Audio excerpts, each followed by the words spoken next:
I was sharing with you, Derek, that years ago when I bought my practice, I purchased it from someone who died suddenly.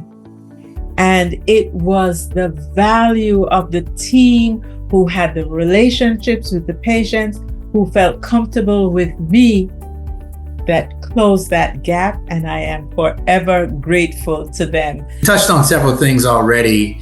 And one of the things that you touched on was the human element is just as vital as the clinical records, the financial records, and sometimes a lot more important than chairs and charts, but chairs. Because the main reason, Doc, is if you think about it, you can replace a chair and you can replace a human too, but just because you replace that human doesn't mean that you're getting the same thing.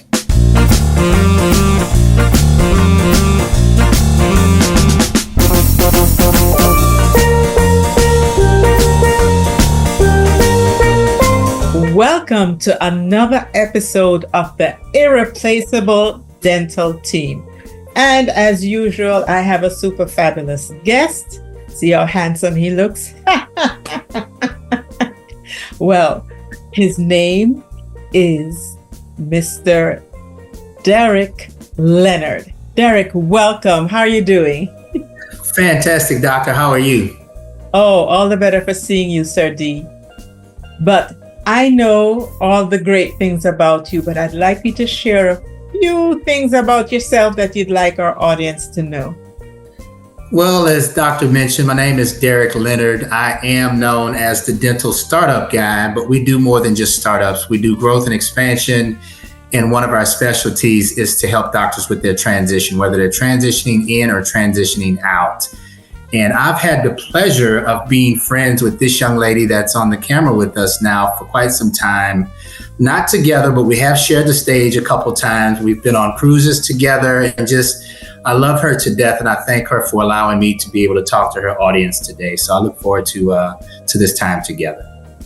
Well, when my audience hears all the gems that you drop, they will recognize that it's my honor to have you as our guest today. Thank you, thank you, thank you.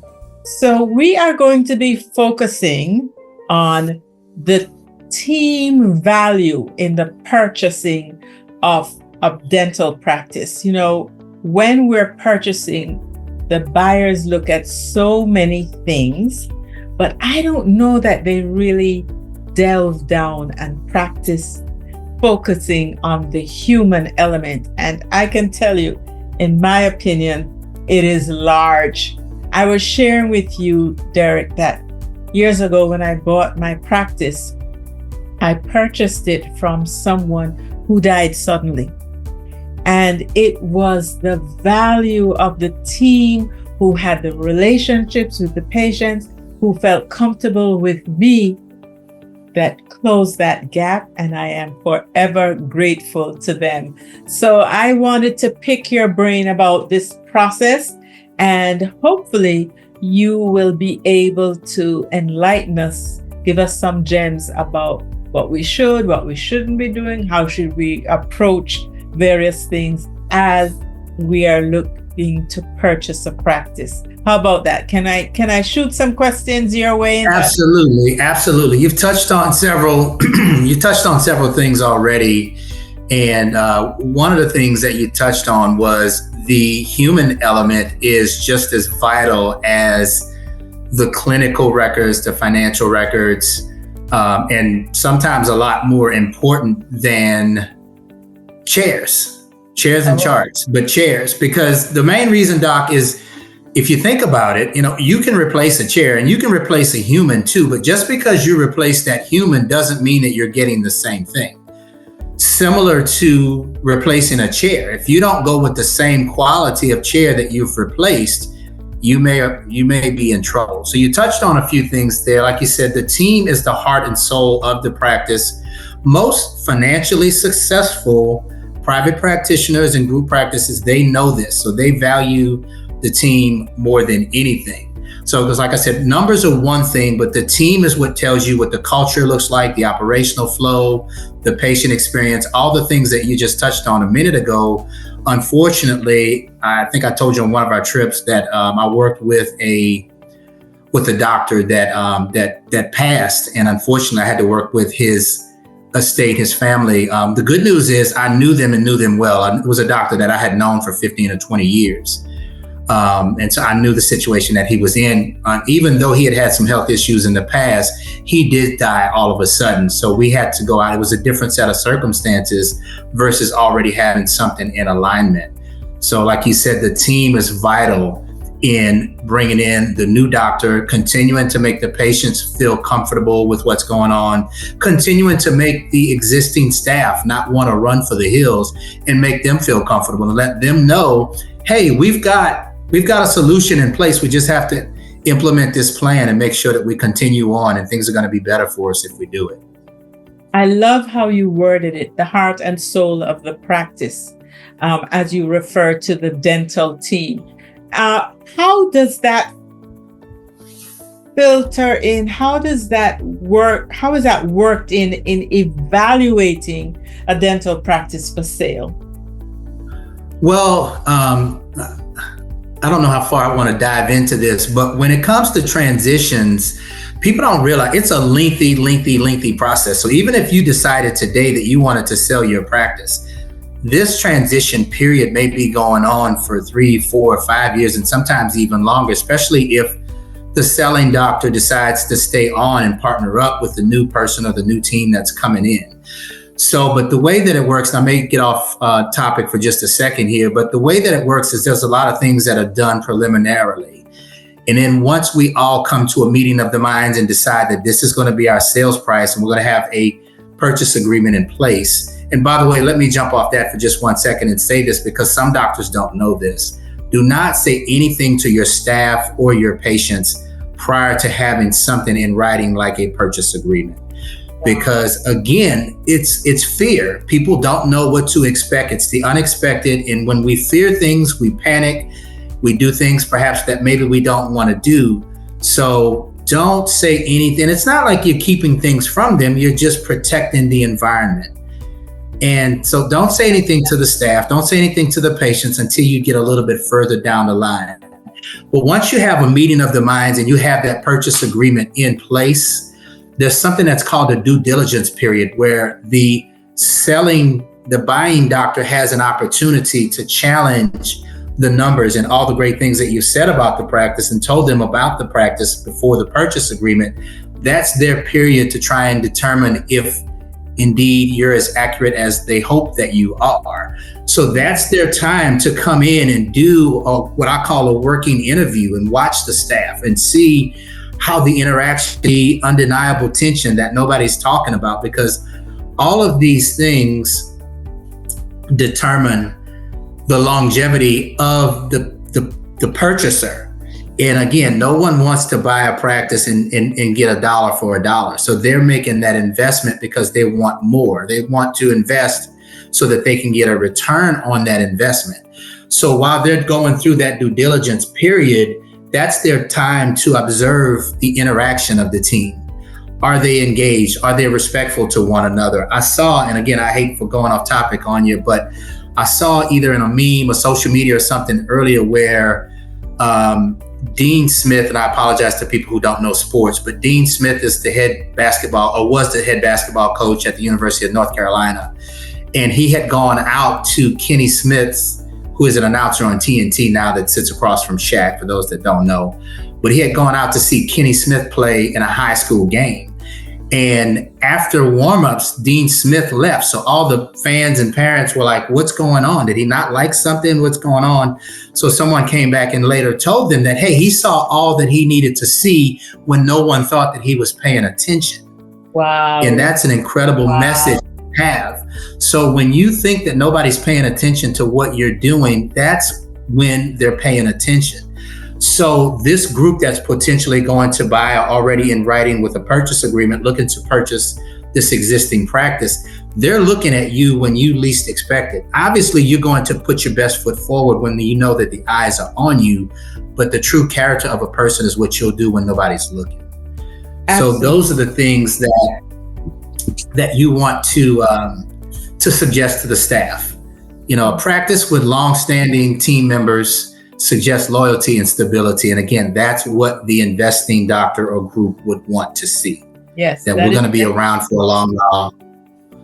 Not just that we're going to be around for a long while, but we're going to be in a growth situation and growth opportunity and be able to grow and have a return on our investment. We don't want to buy it and get back what we bought. Nobody wants to do that. They want to buy it, make some changes, adjustments, and then improve those numbers so everybody wins. Right.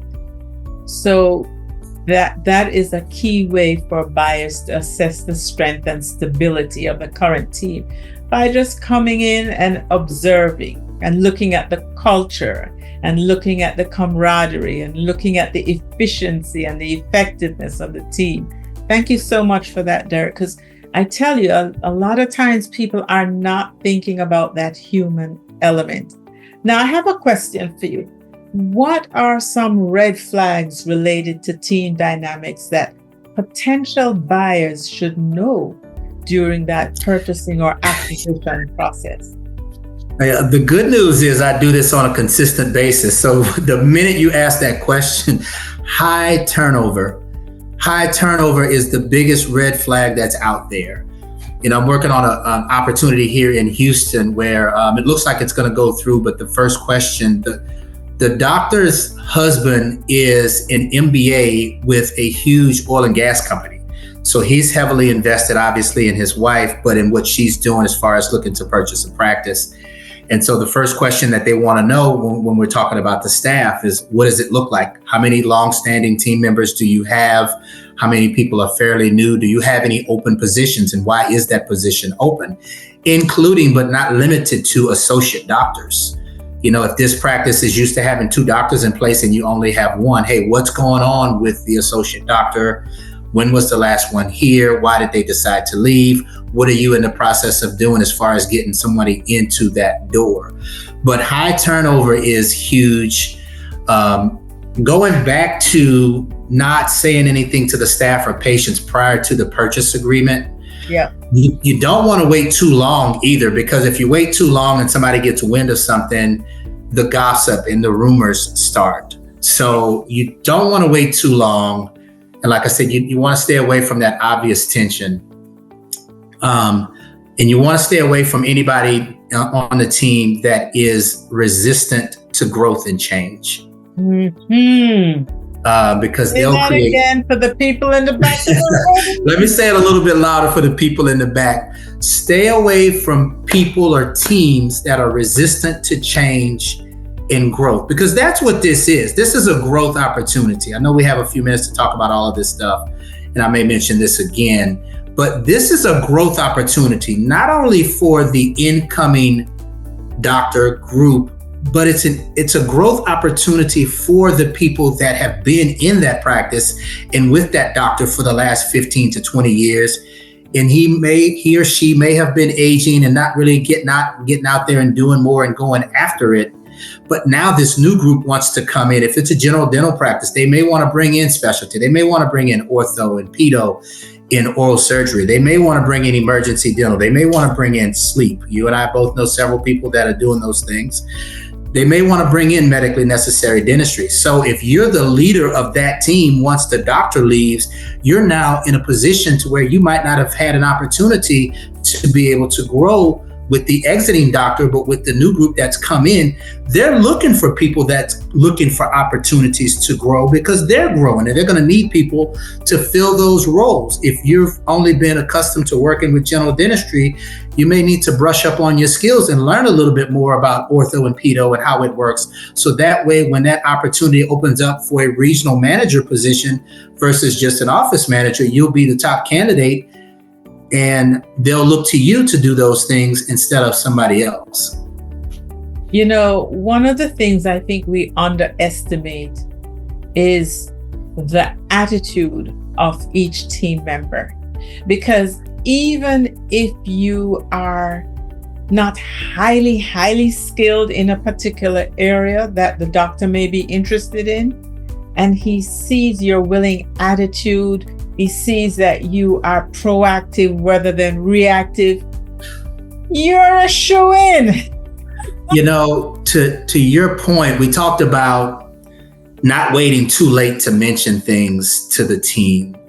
And so again, going back to the buyer, if they come in and they see that the team is really unaware of what's going on, they're clueless, that just shows a lack of communication on the exiting doctor's part, and potentially the lack of transparency on the part of the selling doctor. And I can't tell you how many times I've literally been at the closing table and two attorneys get into a fight and the deal doesn't happen. So we've done all of this work. I just told you a few minutes ago that sometimes this thing takes up to a year, 3 years, 5 years. So we've gotten to this point to where everything's in place, and all of a sudden the buyer or the seller might see one thing and say, you know what, I'm not doing this, I'm out of here. And it happens. It doesn't happen often, but it does happen a lot more often than it should. So having a team member that's looking to grow and that's a double negative, but is not resistant to change is definitely something that you want to encourage. Right. So here's a question that I have for you. What strategies can buyers implement to ensure a smooth integration of the existing team after the purchase? We've actually been talking about that, and I'll take a deeper dive into it. Look at it for what it is. And so when the buying doctor or group comes in, have the staff that's there look at it for what it is. It's an opportunity for all of us to grow, not just the investing company that's coming in, not the investing doctor. It's an opportunity for all of us to grow. What are we going to start doing today that we weren't doing yesterday? If my role as lead clinician, if my role as hygienist, if my role as office manager, now there may be more opportunities for us to grow, because most, especially when you're dealing with the larger companies, the DSOs, when they buy up practices, they're not only buying one in that particular area, they're buying multiple. So again, they're going to be looking for quote unquote district or regional managers, somebody to lead the team of leaders. And if you're in a position to do that, you're in a better position. So the buying doctor strategy should be to come in and have open and transparent communication, consistent communication, acknowledge that person's expertise and let them know, hey, we love what you've done. Give them that reassurance that their role is secure. First and foremost, you're secure in your role. Nothing's going to happen because the exiting doctor's leaving.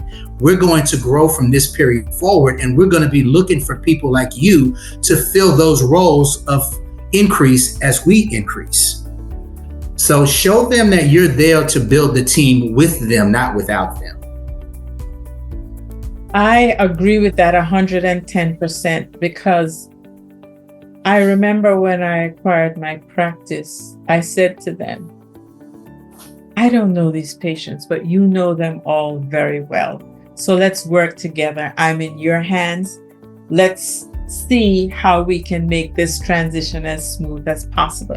And they loved that they were given the responsibility, the honor being those who would encourage the previous clients to stay on, because something I think you'll agree with me on.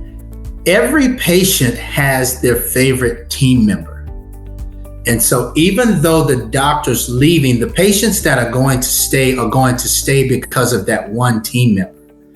So like you said, when you came in, having those team members that had those relationships with those patients led to a smooth transition. And at the end of the day, that's what it's all about. You want to have as smooth of a transition as possible for all parties involved.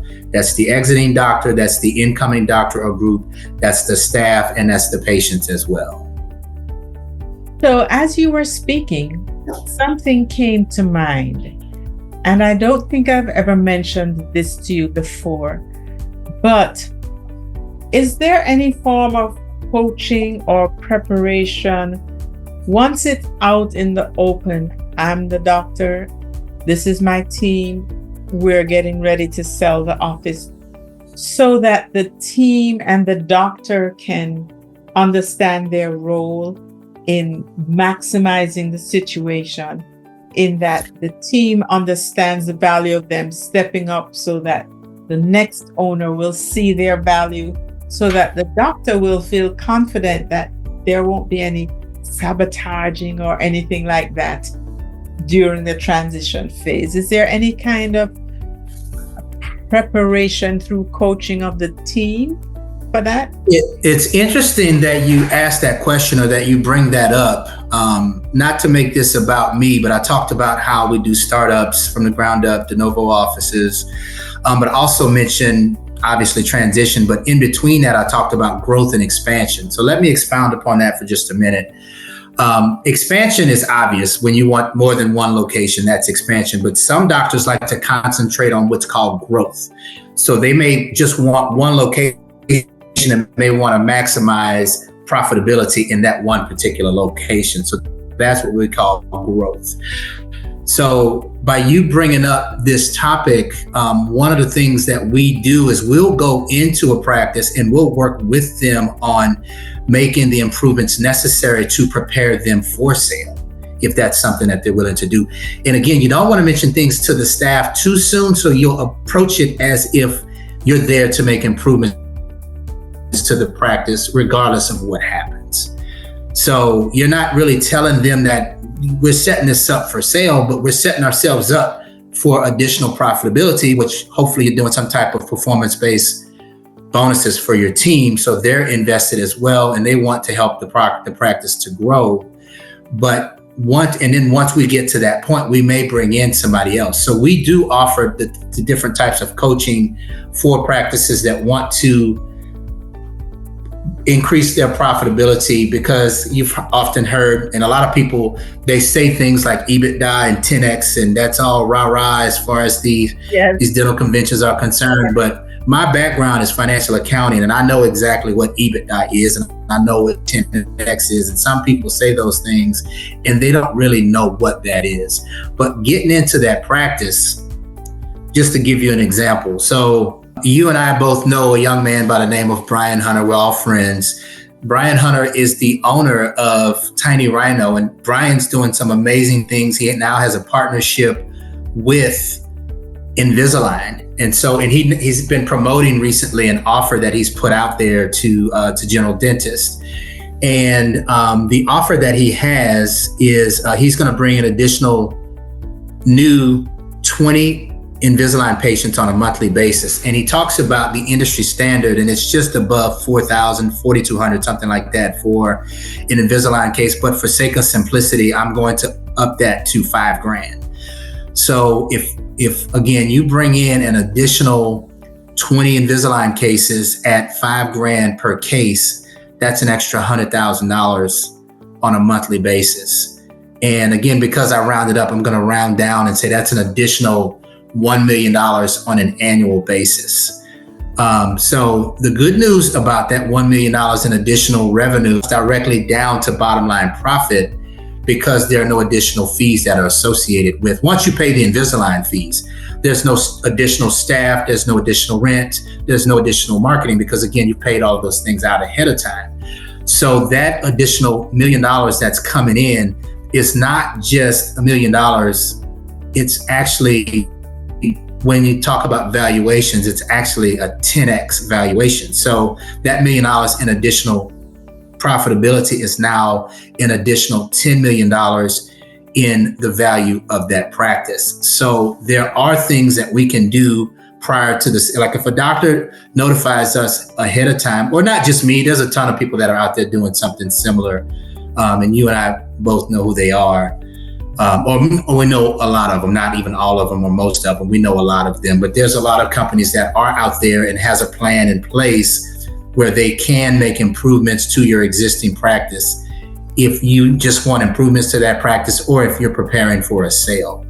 And you can determine at what point, like I worked on an opportunity in Atlanta recently where the doctor that was selling really wanted, he had 15 locations. And so again, he had regional managers And so he wanted some of his leadership team to know what was going on and what the goal was, so that way they could help us with what we were trying to accomplish, which, by the way, we did accomplish what we set out to accomplish and got him additional millions on the sale of that practice. So there are, to answer your question, there are things out there that you can do. You can coach or be coached to where the staff and the doctors can work together to improve the profitability of the practice, which ultimately improves the valuation of the practice to the tune of 10x. Derek, you have dropped some gems today. If somebody was interested in speaking with you one-on-one, what would be the best method of reaching out to you? So here's some really good news. I offer courtesy consultations. You can tell that I'm passionate about what I do. I love what I do. I love helping people. And I think that's one of the reasons why when you and I were on that beach in the Dominican Republic and we were talking to each other over a pina colada, which was a virgin pina colada, by the way. Thank you. For those that care, for those that care.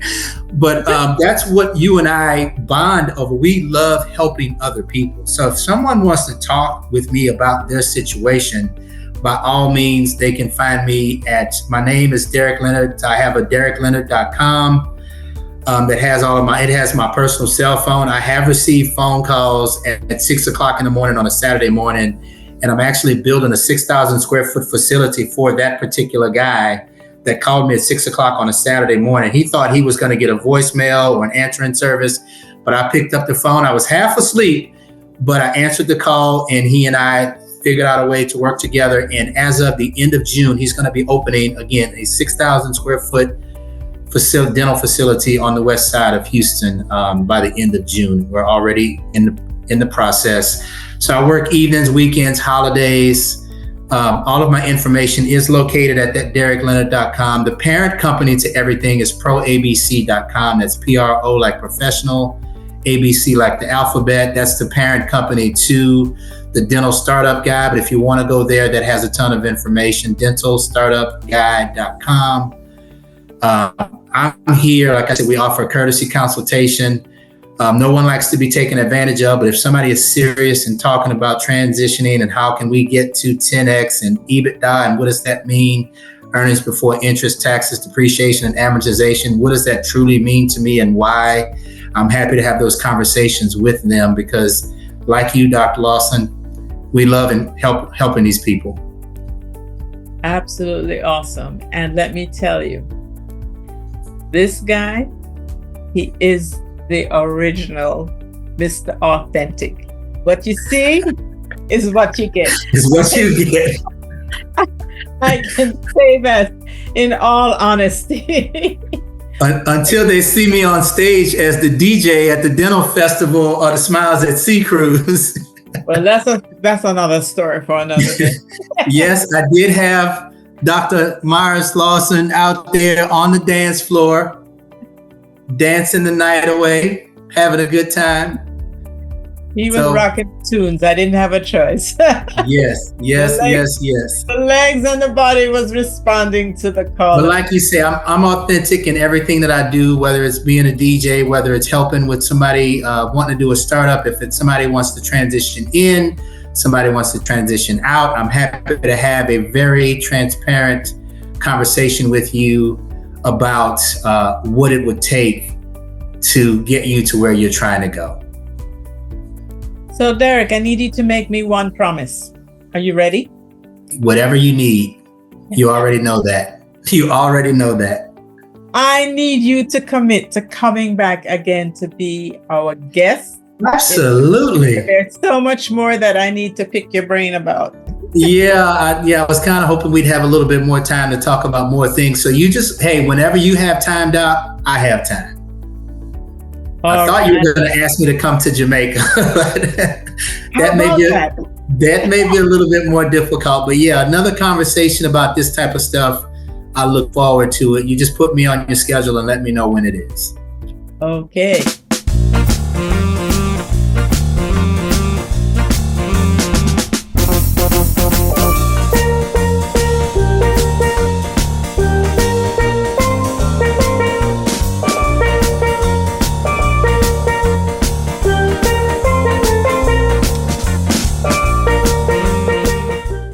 Okay, well, Derek certainly reminded us of some great information that we really know but have not probably thought about, like the fact that most financially successful practices know the value of great teams.